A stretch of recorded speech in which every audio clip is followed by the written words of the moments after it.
തിരുവനന്തപുരം കൊച്ചുവേളിയിൽ വൻ തീപിടുത്തം. കൊച്ചുവേളി ഇൻഡസ്ട്രിയൽ ഏരിയയിലെ സൂര്യ പാക്സ് പ്ലാസ്റ്റിക് കമ്പനിയിലാണ് തീപിടുത്തമുണ്ടായത്. വിവരങ്ങളുമായി കൊച്ചുവേളിയിൽ നിന്നും അപകടമുണ്ടായ സ്ഥലത്തു നിന്നും അല്ലമീൻ ചേരുന്നുണ്ട്. അല്ലമീൻ, തീ നിയന്ത്രണ വിധേയമാക്കാൻ സാധിച്ചിട്ടുണ്ടോ? ശ്രുതി, തീ നിയന്ത്രണ വിധേയമാണ്, പക്ഷേ പൂർണ്ണമായും കെടുത്താനായി എന്ന് പറയാനാവില്ല. കാരണം പ്ലാസ്റ്റിക് വസ്തുക്കളായതുകൊണ്ട് തന്നെ പല ഭാഗങ്ങളിൽ നിന്ന് വീണ്ടും തീച്ചുരുളുകൾ ഇങ്ങനെ ഉയർന്നു വരികയും അത് വീണ്ടും പലയിടങ്ങളിലേക്കും വ്യാപിക്കുകയും ചെയ്യുന്നൊരു സാഹചര്യമുണ്ട്. ഇപ്പോൾ ഈ സൂര്യ പാക്സ് എന്ന് പറയുന്ന ഈ കമ്പനിയുടെ 4 ഭാഗത്തും ഫയർഫോഴ്സ് ഉദ്യോഗസ്ഥരെത്തി അവിടുത്തെ ജനാലകളൊക്കെ അടിച്ചു തകർത്തതിന് ശേഷം അതുവഴി അങ്ങനെ പല ഭാഗങ്ങളിലൂടെ അകത്തേക്ക് വെള്ളം പമ്പ് ചെയ്യുന്നൊരു ദൃശ്യങ്ങളാണ് ഇപ്പോൾ കാണുന്നത്. ഈ സ്ഥാപനം എന്ന് പറയുന്നത് പഴയ പ്ലാസ്റ്റിക് വസ്തുക്കളൊക്കെ ശേഖരിച്ച് കൊണ്ടുവന്നിട്ട് ഇവിടെ റീസൈക്കിൾ ചെയ്ത് എക്സ്പോർട്ട് ചെയ്യുന്ന ഒരു പ്രവർത്തനമാണ് ഇവിടെ നടക്കുന്നത്. അതുകൊണ്ട് തന്നെ നിരവധി പ്ലാസ്റ്റിക് കുപ്പികളൊക്കെ നമുക്കിപ്പോഴും കാണാം. പ്ലാസ്റ്റിക് വസ്തുക്കൾ അനവധിയുണ്ട്.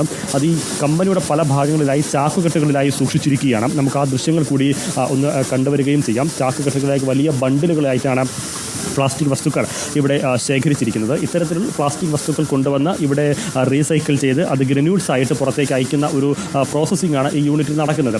ഇന്ന് പുലർച്ചെ 3:30 തീപിടുത്തമുണ്ടായത്. സമീപവാസികളാണ് അവരുടെ ശ്രദ്ധയിലാണ് തീപിടുത്തം ആദ്യം ശ്രദ്ധയിൽപ്പെടുന്നതും അവരാണ് ഫയർഫോഴ്സിനെ അറിയിക്കുന്നതും എന്നുള്ളതാണ് ഇവിടെ എത്തുമ്പോൾ നമുക്ക് ലഭിക്കുന്ന വിവരം. ഇത് മാത്രമല്ല, അവർ അപകടകരമായ സാഹചര്യം എന്ന് പറയുന്നത് ഈ സ്ഥാപനം മുഴുവൻ പ്ലാസ്റ്റിക് വസ്തുക്കൾ കൊണ്ട് നിറഞ്ഞിരിക്കുകയാണ്. തീ വ്യാപിച്ചാൽ ആളിക്കത്തുന്നൊരു സാഹചര്യമായിരിക്കും. തൊട്ടടുത്ത നിരവധി വീടുകളുണ്ട്. ഇത് മാത്രമല്ല, CNGയുടെ പെട്രോൾ പമ്പും തൊട്ടടുത്തുണ്ട് എന്നുള്ളതുകൊണ്ട് തന്നെ വലിയ അപകടകരമായ ഒരു സാഹചര്യമായിരുന്നു. ഇപ്പോൾ പെട്രോൾ പമ്പിൻ്റെ ഭാഗത്തുൾപ്പെടെ ഫയർഫോഴ്സ് ഉദ്യോഗസ്ഥർ നിലയുറപ്പിച്ചിട്ടുണ്ട്.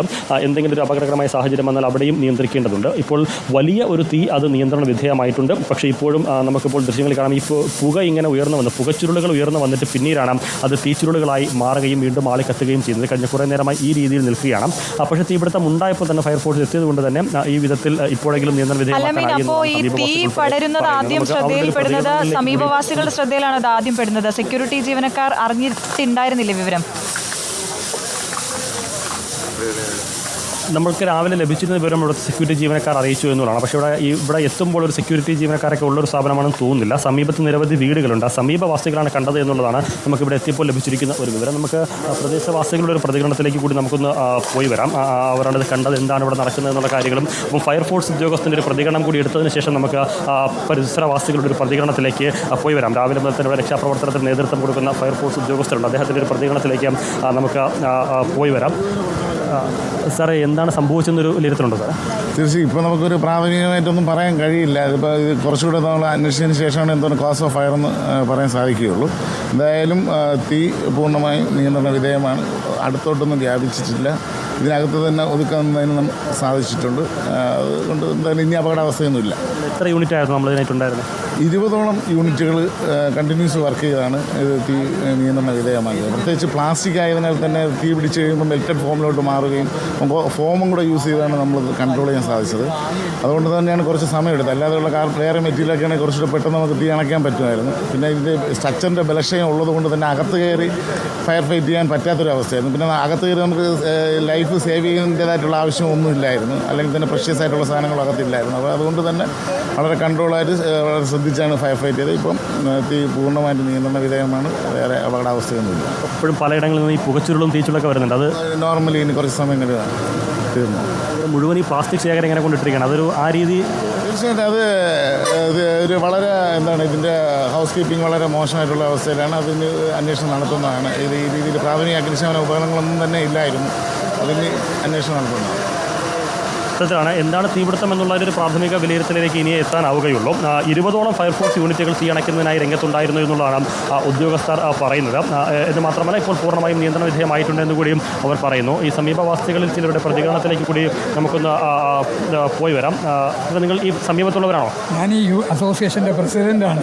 കൊച്ചുവേളി ഇൻഡസ്ട്രീസ് അസോസിയേഷൻ പ്രസിഡൻ്റാണ്. ഇത് എപ്പോഴാണ് തീപിടുത്തം ഉണ്ടായത്? എന്താ സംഭവിച്ചത്? 3 മണിയായി കാണും തീപിടുത്തം ഉണ്ടായത്.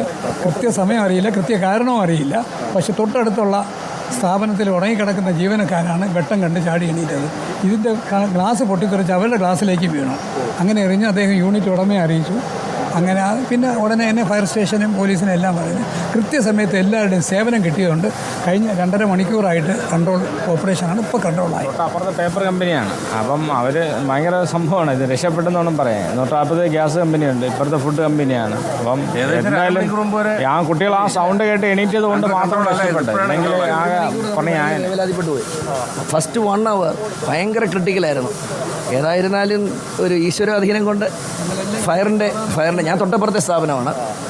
ഇവർ സാർ പ്രസിഡൻറ്റ്, ഇവരെല്ലാം കമ്മിറ്റി മെമ്പേഴ്സ്, KSSI പ്രസിഡൻറ്റ്, എല്ലാവരും വളരെ ഒരു ഭയങ്കര ഭീതിജനകമായ ഒരു അന്തരീക്ഷമായിരുന്നു. ഈശ്വരാധീനവും പിന്നെ ഫയറുകാരുടെ ഭയങ്കര സപ്പോർട്ടുണ്ടായിരുന്നു. ഫയർ ഡിപ്പാർട്ട്മെൻറ്റിൽ ഇത് സ്പ്രെഡ് ചെയ്താലേ ഇതിൻ്റെ ബാക്കിൽ റോഡ് സൈഡിൽ മറ്റേ CNGയുടെ യൂണിറ്റ് ഉണ്ട്, പിന്നെ ഫർണിച്ചർ യൂണിറ്റ്, പേപ്പർ യൂണിറ്റ്, പിന്നെ റോഡിലുള്ള യൂണിറ്റുകളൊക്കെ ഗ്യാസ് ഹൗസൊക്കെയാണത്. അങ്ങോട്ടെങ്ങാനും പോയി കഴിഞ്ഞാൽ ഒന്നും പറഞ്ഞിട്ട് കാര്യമില്ല, പിന്നെ ഇവിടെ ഒന്നും നിൽക്കത്തില്ല. ഇത് ഏതായാലും 5-8 ഫയർഫോഴ്സ് വണ്ടി വന്നു, അവർ നല്ല രീതിയിൽ പരിശ്രമിച്ചുകൊണ്ടിരിക്കുകയാണ്. ഇപ്പോഴും ശരിക്കും പറഞ്ഞാൽ അണഞ്ഞതെന്ന് വിചാരിക്കുന്നതിൻ്റെ അടിയിൽ വീണ്ടും കത്തുന്നുണ്ട്. ഇതുവഴിയാണോ അകത്തേക്ക് കയറാൻ പറ്റുന്നത്? വേറെ വഴിയുണ്ടോ? അപ്പുറത്തെ യൂണിറ്റിൽ നിന്ന് പോയാൽ തൊട്ടടുത്ത അവിടുന്ന് സ്റ്റോക്ക് അവർക്ക് കൊടുക്കാൻ പറ്റിയില്ല. അത്തരത്തിലാണ് പറയുന്നത്. കാരണം എന്ന് വെച്ച് കഴിഞ്ഞാൽ രാവിലെ 4 മണിയോടുകൂടി 3 മണിയോടുകൂടി തീപിടുത്തം ഉണ്ടായി എന്നാണ് പറയുന്നത്. തൊട്ടടുത്ത സ്ഥാപനത്തിൽ ഉറങ്ങിക്കിടന്ന ആളുകളാണ് അവരുടെ ശ്രദ്ധയിലാണ് ഈ തീപിടുത്തം ഉണ്ടായത് എന്നുള്ളതാണ് റെസിഡൻസ് അസോസിയേഷൻ്റെ ഭാരവാഹികൾ ഉൾപ്പെടെയുള്ളവരും ഈ പ്രദേശത്തുള്ളവരുമൊക്കെ പറയുന്നത്. സമീപത്തുള്ള സ്ഥാപനങ്ങളും ഈ തീ പെട്ടെന്ന് പടർന്നു പിടിക്കാൻ തക്ക വിധത്തിലാണ്. പേപ്പർ കമ്പനിയും അതുപോലെ തന്നെ ഫർണിച്ചർ കമ്പനിയും ഒക്കെ ആയതുകൊണ്ട് തന്നെ തീ വ്യാപിച്ചാൽ എല്ലായിടത്തേക്കും പടർന്നു പിടിക്കാൻ എളുപ്പമായിരുന്നു. അങ്ങനെയാണെങ്കിൽ ഒരു അപകടം മറ്റൊരു തരത്തിലേക്കും മാറുമായിരുന്നു. ഏതായാലും അത്തരമൊരു അപകട സാഹചര്യം ഒഴിവായിട്ടുണ്ട്. മറ്റൊരു ഭാഗത്തോടു കൂടി ഫയർഫോഴ്സ് ഇതിനകത്തേക്ക് വെള്ളം പമ്പ് ചെയ്യുന്നുണ്ട്. അതുവഴിയുള്ള ദൃശ്യങ്ങൾ കൂടി നമുക്കൊന്ന് പ്രേക്ഷകരിലേക്ക് എത്തിക്കാം. ഏതായാലും നിലവിൽ ആശങ്കയ്ക്ക് വകയില്ല. ആശങ്കയുടെ ഒരു വല്ലാത്ത അവസ്ഥയിലായിരുന്നു പ്രദേശവാസികളൊക്കെ ഉണ്ടായിരുന്നത്. പക്ഷേ നിലവിൽ ഫയർഫോഴ്സ് ഉദ്യോഗസ്ഥൻ അറിയിച്ചതുപോലെ ഏതാണ്ട് 20ഓളം ഫയർഫോഴ്സ് യൂണിറ്റുകൾ എത്തി തീ നിയന്ത്രണ വിധേയമാക്കിയിരിക്കുകയാണ്. ഇനി ഒരു ആശങ്കയുടെ സാഹചര്യമില്ല എന്നുള്ളതാണ് അവർ ചൂണ്ടിക്കാണിക്കുന്നത്. എന്ന് മാത്രമല്ല ഈ കെട്ടിടം വല്ലാത്തൊരു അപകടകരമായ സാഹചര്യത്തിൽ കൂടി നിൽക്കുന്നുണ്ട്. അതിനുള്ളിലേക്ക് കടന്നുകൊണ്ട് ഉദ്യോഗസ്ഥർക്ക് ഈ രക്ഷാപ്രവർത്തനം നടത്താനോ അല്ലെങ്കിൽ തീപിടുത്തം ഫയർ വെള്ളം പമ്പ് ചെയ്യാനൊന്നും സാധിക്കാത്തൊരു സാഹചര്യം കൂടിയും ഉണ്ട്. ഇതിന് 4 ചുറ്റും നിന്നുകൊണ്ടാണ് വെള്ളം അകത്തേക്ക് പമ്പ് ചെയ്തുകൊണ്ടിരിക്കുന്നത്. എന്ന് മാത്രമല്ല പലതരത്തിൽ ഈ പലയിട രീതിയിൽ അത് പൂർണ്ണമായും കത്തി നശിച്ച ഒരു കാഴ്ച കൂടിയാണ് ഈ ദൃശ്യങ്ങളിൽ നിന്ന് നമുക്ക് കാണാനാകുന്നത്. ഈ പ്രദേശത്തേക്ക് എത്തുമ്പോൾ ഇവിടെ നിന്നുള്ളൊരു ടൊപ്പാങ്കളിൽ നിന്നുള്ളൊരു ദൃശ്യങ്ങൾ കൂടി നമുക്ക് പ്രേക്ഷകരിലേക്ക് എത്തിക്കാം. ഏതായാലും നിലവിൽ ആശ്വാസകരമായ ഒരു സാഹചര്യം ഉണ്ട് എന്ന് തന്നെ പറയാം. ഇപ്പോഴും തീ നിയന്ത്രണ വിധേയമായി എന്ന് പറയുമ്പോഴും പലയിടങ്ങളിൽ നിന്നും പുകച്ചുരുളുകൾ ഉയർന്നു വരുന്നത് കാണാം. അത് പക്ഷേ ആശങ്കയ്ക്ക് വകയില്ല. അത് ഇനി ഒരു വലിയ തീ ഇതിലേക്ക് ആളി പോകില്ല എന്നുള്ളതാണ് ഫയർഫോഴ്സ് ഉദ്യോഗസ്ഥരും പറയുന്നത്. പക്ഷേ പമ്പിങ് നിർത്തുമ്പോൾ വെള്ളം പമ്പ് ചെയ്യുന്നത് നിർത്തുമ്പോൾ വീണ്ടും ഇതിൻ്റെ ഇടയിൽ നിന്നൊക്കെ വീണ്ടും ഇത്തരത്തിൽ പുകച്ചുരുളുകളും തീച്ചുരുളുകളും വ്യാപിച്ചു വരുന്നൊരു സാഹചര്യം കൂടിയുണ്ട്. ആദ്യത്തെ 1 മണിക്കൂർ അതായത് 3 മണിയോട് കൂടി തീപിടുത്തം ഉണ്ടായി എന്നുള്ളതാണ് പ്രദേശവാസികൾ പറയുന്നത്. നമുക്ക് ആദ്യം ലഭിച്ച വിവരം സെക്യൂരിറ്റി ജീവനക്കാർ വിവരം അറിയിച്ചതനുസരിച്ച് ഫയർഫോഴ്സ് എത്തിയതാണ്. പക്ഷേ പ്രദേശവാസികൾ പറയുന്നത് തൊട്ടടുത്ത സ്ഥാപനത്തിൽ ഉറങ്ങിക്കിടന്ന ജീവനക്കാരാണ് ഇത് ശ്രദ്ധയിൽപ്പെട്ടത് എന്നുള്ളതാണ്.